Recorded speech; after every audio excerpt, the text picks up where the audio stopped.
Good morning. Welcome back to the Broadcast Retirement Network. I'm Jeff Snyder. This is BRN Weekly for Saturday, October 8th, 2022. It's been another great week of shows with great topics and, of course, great guests. We kicked off the week with a look at planning your side hustle before or after retirement. Let's take a look. I think retirement is redefined by absolutely everybody who experiences it. And so what you imagined you were going to do when you were a kid or a young worker, I think was largely dictated by what you saw your grandparents doing or your great-grandparents doing. And it also is impacted by what looked old to you, right? And now, as you know, we all get closer to retirement age, we go, well, wait, I'm not old. I'm not old at all. I'm young and vibrant, and I have all these interests, and I have all these goals. And so, yes, you redefine it because you're not there yet. You're not interested in that sedentary retirement that you might have seen your grandparents experiencing. And we're healthier on the whole than we were then. We have a lot more information about health and exercise and all these other things. And then we have more opportunities to, in reality, in our grandparents' day and age, the opportunities to side hustle were fewer and far between. You had to really seek them out, and they weren't easy to find. You were defined by a geography, and so if it was hard for you to get around, or if it was, or you didn't know where to go, you didn't have contacts at companies that were hiring part-time people, your options were so limited that you probably didn't engage in them. But now that's completely changed, and the ability to work online is everywhere, and the ability to have a great job online in the very specific category that you're interested in is, again, all you have to do is do a quick search. And so, we're redefining it because we're different and healthy, and we have better options, much, much better options.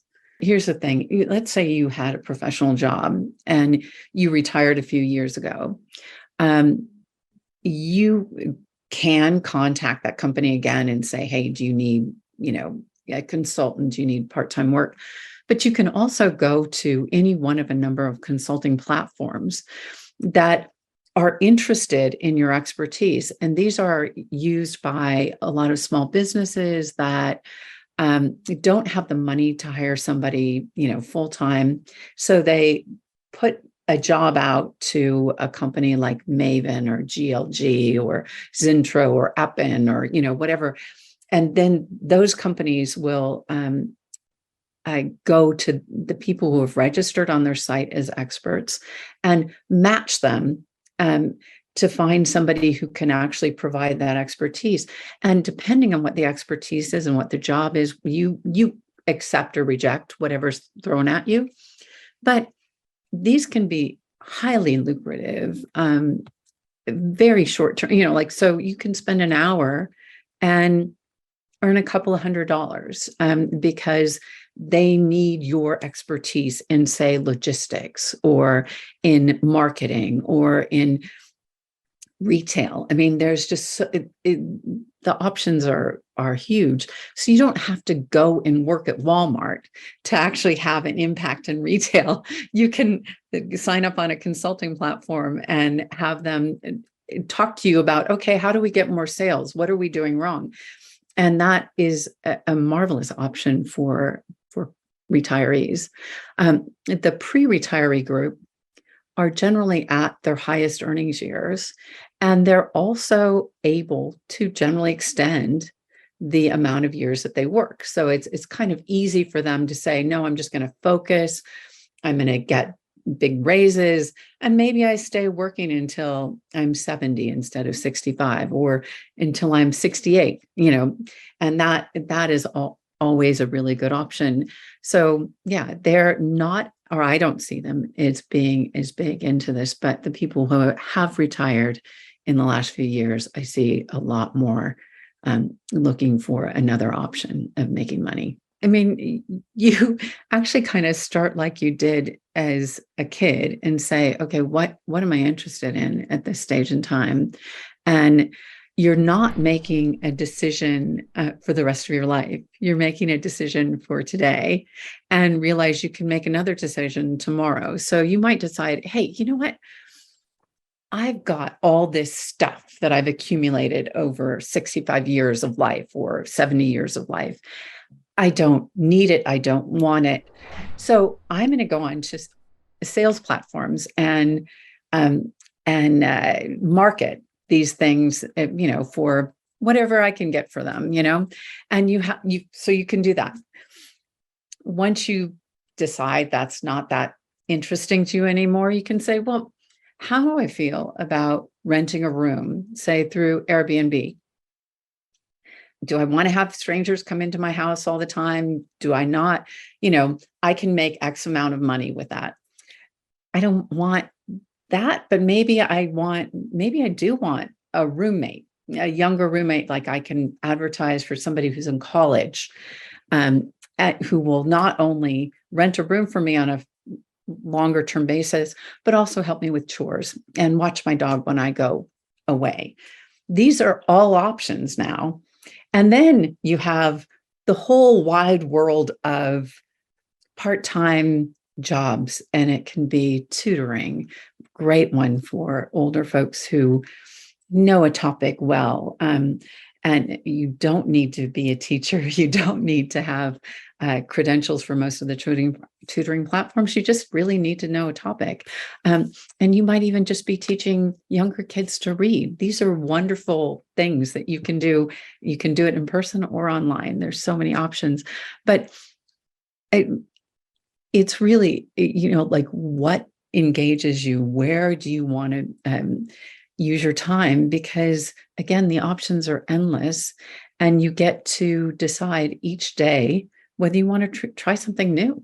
It's again why we created this quiz on our platform, so that people can try the quiz, and we tell them, hey, you might have a lot of interest. Each line of questioning is going to lead you to a different side hustle. So, gosh, you like art, you like tutoring, you like this, you like that. Take it again and make another decision for tomorrow. Taxes are not taken out of your wages when you're doing a side hustle.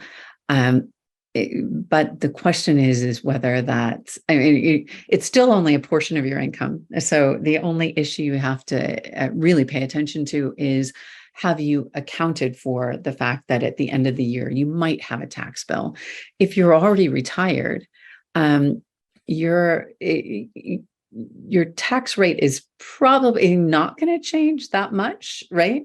So I think you set aside part of the income you earn and look at your current marginal tax rate, and that's the highest rate you pay on your income. And it's much easier for people to do a blended rate. So look at your income, look at the amount of tax you pay. If it's say 10%, account 10% of what you're now earning. But because you might go up a tax bracket, make it 11 or 12%. No big deal. So it just account for it. And it's not a massive issue. You should expect to be paid. You should expect to be paid fairly, and promptly.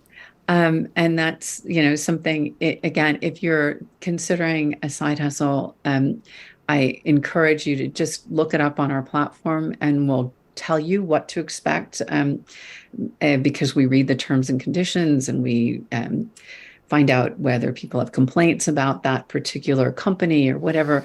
There are some that are really bad. And so, yeah, you should be aware of that. But I would say of the ones that we have rated, more than half of them, well over half of them, are good or average to good. And it's only a relative handful that are problematic in a way that you really need to be concerned about.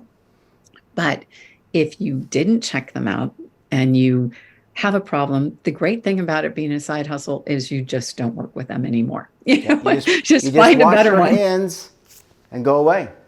Yeah. I mean, you basically have wasted that time, but just don't waste more. Don't continue with a company that is not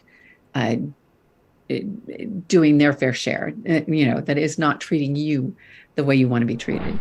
Well, next up, is the retirement crisis a no-show? Well, we discussed. Let's take a look. Well, I remember, even growing up as a kid, you would see the newspaper, Americans are terrible at saving. We don't save as much as the Germans or Japanese or whoever.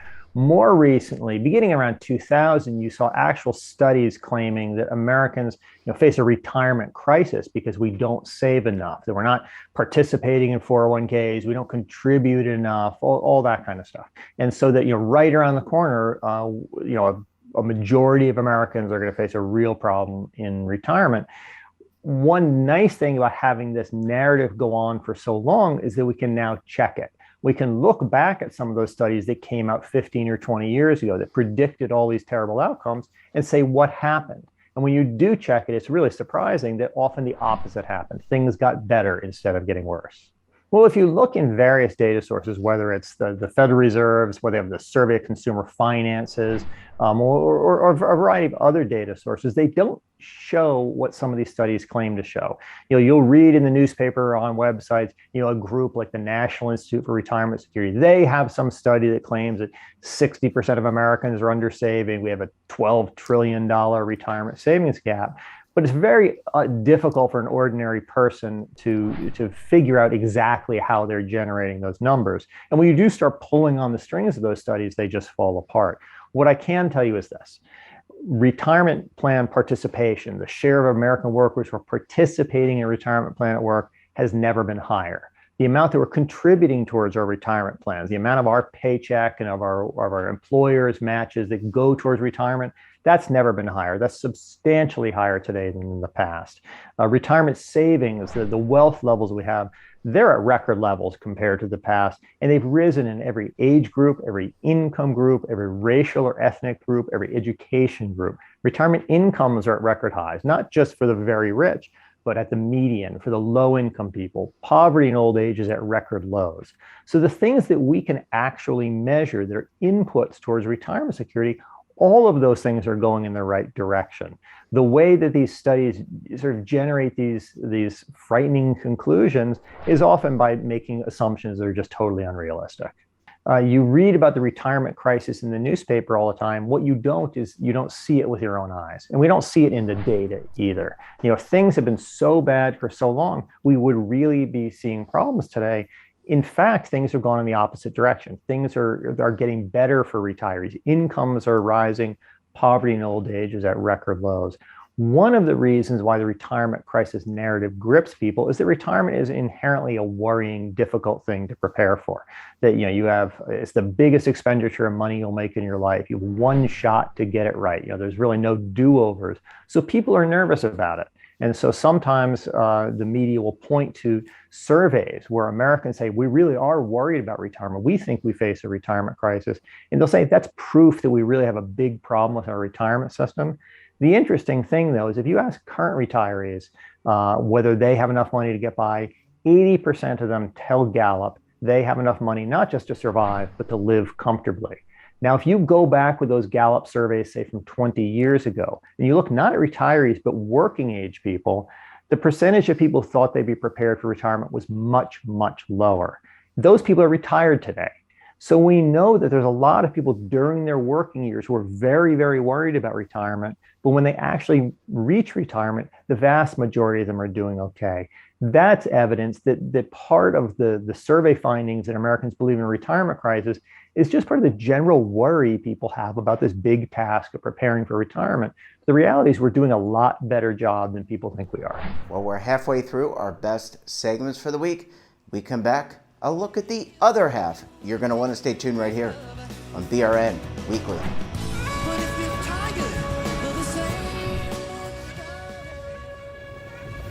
Imagine a new television network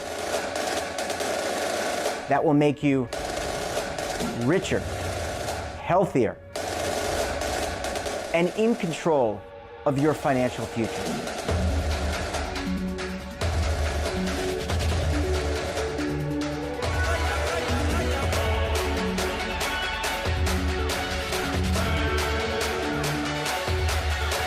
This network is for the policewoman in Nashville, Tennessee, the baker in Dubuque, Iowa, the teacher in Lexington, Kentucky. We want to make the idea of savings and retirement culturally relevant. But what do you see as a defining issue of the midterms, especially for the smaller businesses? I mean, they are the lifeblood of the American economy.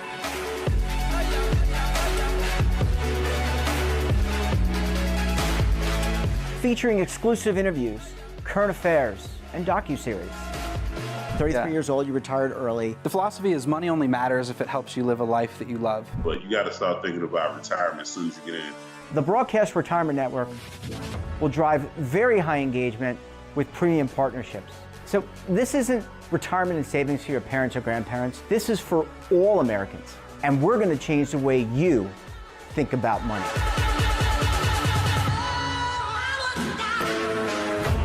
Welcome to the next frontier of retirement and savings. This is BRN, the Broadcast Retirement Network. Are you stuck with a low credit score? A credit report and score that's causing you to be denied credit or pay higher interest rates than others for the same things? Then do what Terrence did and call Credit Repaired for your free credit evaluation to help restore your credit. I started thinking about buying a new house, and my score wasn't where I needed it to be. I called and spoke with one of the representatives, and we just had a good conversation, and I liked what he was saying. Just one call for his free credit evaluation was all it took to start back on the track to repairing his credit. I'm seeing the deletions and I'm getting the report, so I know something's being done. It does make a difference to me. All it takes is one call to get started. Credit Repair has given me a second chance to have a better credit score. Don't let a low credit score hold you back another day. Do what Terrence did and make the call for your free credit evaluation. Call 800-819-4152. That's 800-819-4152. Again, 800-819-4152. Welcome back. In addition to student loan forgiveness, we discussed how to lower college tuition. Let's take a look. Student loans, and the reason why it feels like we're in this big crisis with student loans with over $1.5 trillion of debt. I mean, it's a symptom of a larger problem, right? Lots of people are borrowing because they can't afford to go to college. And there's lots of things wrapped up into borrowing. Lots of people are borrowing for grad school. Lots of parents are borrowing for their children's education, and lots of undergrads are borrowing for their own education. But underlying all of that, over the years, the access points to a four-year degree the door has really closed for low and moderate income families. So back when I used to work in Boston, I used to talk to students who tried to do the right thing and go to community college for a couple of years and then transfer. Then they're ready to transfer to UMass Boston, and they'd have their Pell Grant and they'd have student loans. They max all that out. Because undergraduate student loans come with caps. And what would happen is that they still don't have access to a four-year degree. They'd still face like a $5,000, $10,000 gap in order to set foot on the campus. So they really didn't have access, even when they tried to do like the affordable pathway option of community college first. We cannot tell students who are eligible for a bachelor's degree and who want a bachelor's degree that I'm sorry, you have to stop out at at a associate's degree, or you have to start at a community college because that's your only viable and affordable pathway. That's just really unfair burden in today's economy, where we know that the bachelor's degree, if you're interested in obtaining one, that is going to open a lot of doors for you.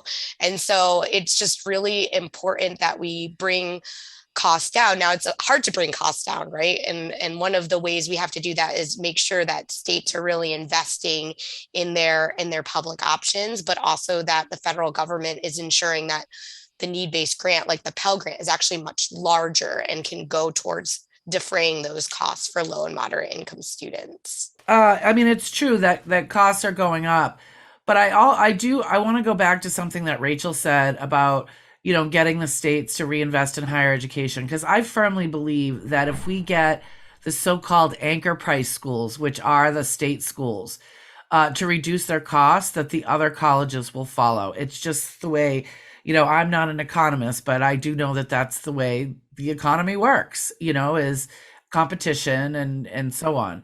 So I do think that's a big step. And, you're on point, Jeff, with the cost to a student. It's expensive to go to school. And we have to remember that the traditional college student doesn't look like what they used to look like.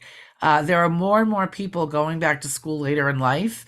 So, they still have to hold a job. They have to pay for daycare while they're in class, and that we know how expensive that is. So it's not just a matter of cutting down the cost of the classes. It's making the whole experience one that's manageable and attainable and affordable. Most students actually attend public institutions. So I think all in, it's something like 80%. Don't quote me on it, but it's around that, attend public institutions.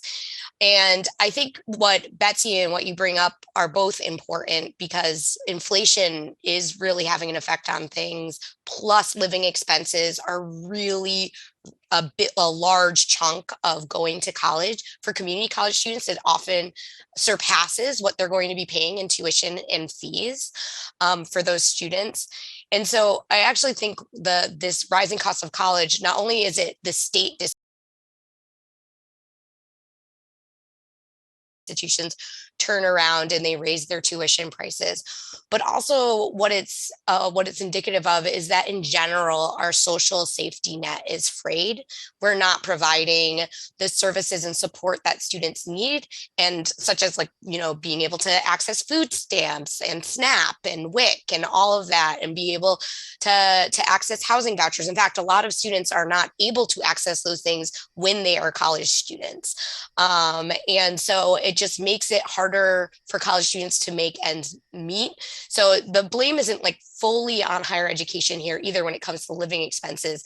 Again, I think it's just more indicative that our social safety net's just totally broken, and it doesn't support people the way it does. And higher ed's trying to be all the things for its students right now, and that's a huge challenge. I think what I would watch for is that the new income-driven repayment plan that the Department of Education is going to put forth is going to be really generous, which is great news for borrowers. I think where I get concerned is that there's not a lot of accountability in the system. So there's nothing really to hold institutions accountable to making sure that their prices don't make them inaccessible, to making sure that they're not ripping students off. There's some things coming down the pike accountability-wise, but it's something to really watch, because now that there's going to be a more generous student lending plan and more people are going to borrow under that plan, how are we going to hold institutions accountable for that investment? So that's what I'm really looking for.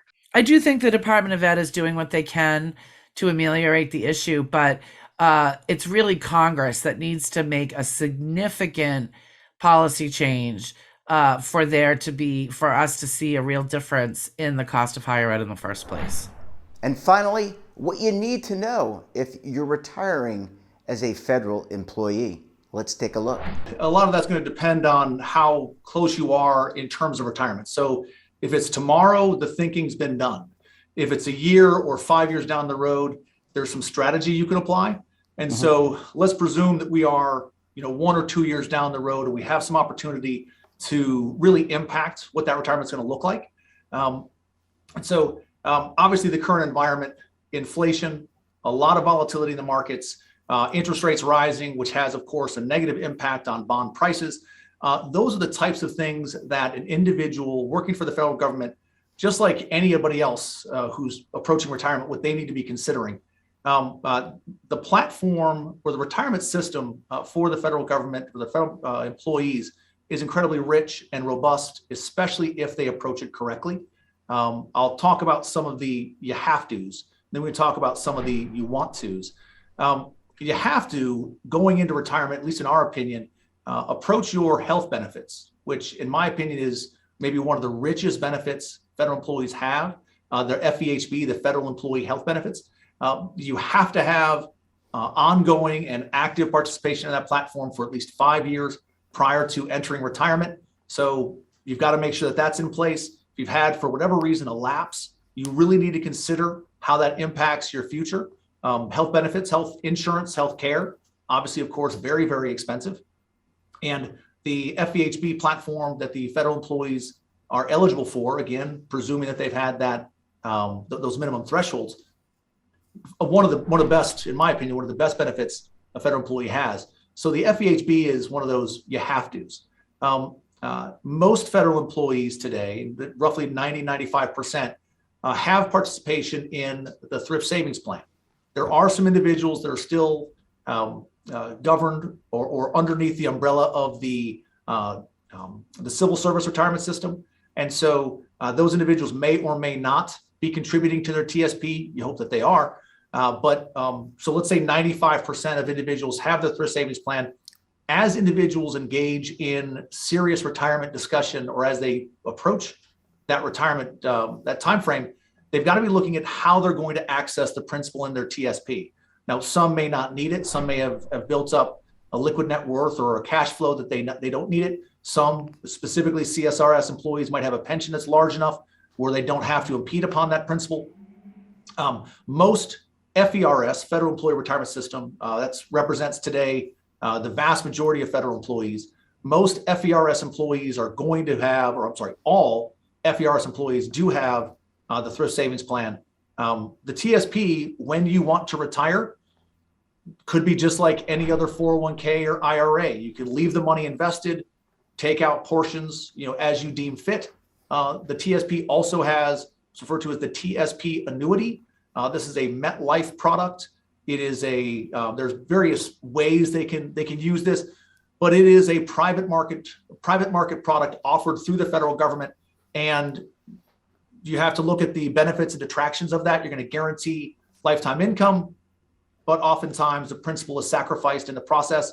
We said, again, you can guarantee lifetime income through that solution, but oftentimes you're giving away your money to MetLife, all of it, day one. So right. It's not necessarily something that when people truly understand the impacts there, that it's that it becomes all that favorable. So people have to start looking at how individuals, or how they want to impede principal in their thrift savings plan. Again, distributions, periodic withdrawals, whether they choose to roll it over to an IRA, they really need to be looking at their individual retirement circumstance, their cash flow needs, what have you, and how safe they want their investments to be in retirement, what suits them. Yeah.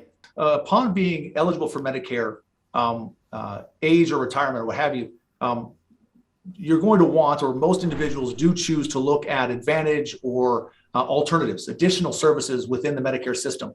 And so the way an individual's health impacts their decision-making, and it really is, there might not be any more personal decision than what we're talking about here. Your health, your geographic location, the zip code that you live in, as odd as that sounds, quite literally is going to help determine certain Medicare eligibility, or which specific plans might be available to you. And so basic Medicare, yes. FEHB, again, in my opinion, is one of those have-tos. And so the simple answer, because of the very custom or very personalized solution that exists here, is an individual is wise to explore, one, eligibility for both, two, any type of additional service they want to get through Medicare Advantage or additional plans of that nature, and then making sure that those two plans marry up very closely, and that they have they've fully analyzed that. The simple answer there is people should be identifying a professional, somebody that's knowledgeable in both Medicare, knowledgeable also, of course, in all of the nuances related to federal employee benefits. An individual has both knowledge to bring that together, because there are a lot of overlap, or maybe overlap's the wrong word. There's an awful lot of connection between the two, and you really got to approach it with eyes wide open and a lot of knowledge. The day you begin employment officially, I mean, it really is the earliest you can possibly begin, the better off you are. And so now, for most of us, the concept of retirement planning the day we started, well, that's in the rearview mirror. That's a long time ago. For the vast majority of individuals, especially for the federal government, given the average age of employee, most of these individuals are advanced in their career. What we see, I think, is maybe the best way to answer that question. What we see as the most successful route under most practical instances is an individual should be looking at their retirement 2 or 3 years prior to. And so by the time you get within 3 months, as I mentioned, I think very early on, the decisions are pretty much made for you. If you're 3 months out, chances are you're processing paperwork and you're accepting whatever solutions exist on that day and available to you right now. There's really not a whole lot of strategy that you can employ. Obviously, of course, go back to the TSP, how you impede that principle, whether you impede the principle, what solutions you make from a rollover standpoint, or your life insurance or your FEHB, but preferably years. We like to see people really start to educate themselves as many as, let's say, 3 or 5 years in advance. We see a lot of people attend our classes 5 years prior to retirement, 3 years prior to retirement. Those really are, in our opinion at least, those individuals that are going to be most successful. Because if you're 5 years prior and you attend a pre-retirement training course provided by PSRE, what you're going to get is all the education you need, all the knowledge you need, and then you have 5 years to implement if you have to make changes. And it is seldom massive ad hoc 90-degree alternate course, but just fine tuning. And the individuals that approach it in that manner ultimately do a lot better. Of course, the further away from retirement you get, those small alterations in trajectory really do make a huge difference. But again, if you're really up close and a year, 6 months, 3 months to retirement, the solution is pretty much baked in. And so at that point, you really just got to make sure that everything you can possibly do is implemented. I guess, Jeff, maybe the best way to put it is earlier the better. And the closer you are to retirement, if you've not done absolute deep dive on the solution yet, if you really are, up against the gun, you don't have a whole lot of variability in terms of how you approach it. There's going to be the need to get it right. Well, great segment, and of course, great guests. I want to thank all of our contributors this week. That wraps up this episode of BRN Weekly. Have a topic of interest, someone you think we should talk to, drop us a line. And don't forget, for all the latest curated news and lifestyle, wellness, finance, tech, so much more all in one place, check out today's edition of our daily newsletter, The Morning Pulse. Want to search our archives, check out our latest content, we'll visit our website, and of course, our streaming partners. We're back again tomorrow with BRN Sunday. I'll be joined by members of the media, academia, financial services, and government as we unpack all the news and events for the week. So until then, I'm Jeff Snyder. Stay safe, keep on saving, and don't forget, roll with the changes.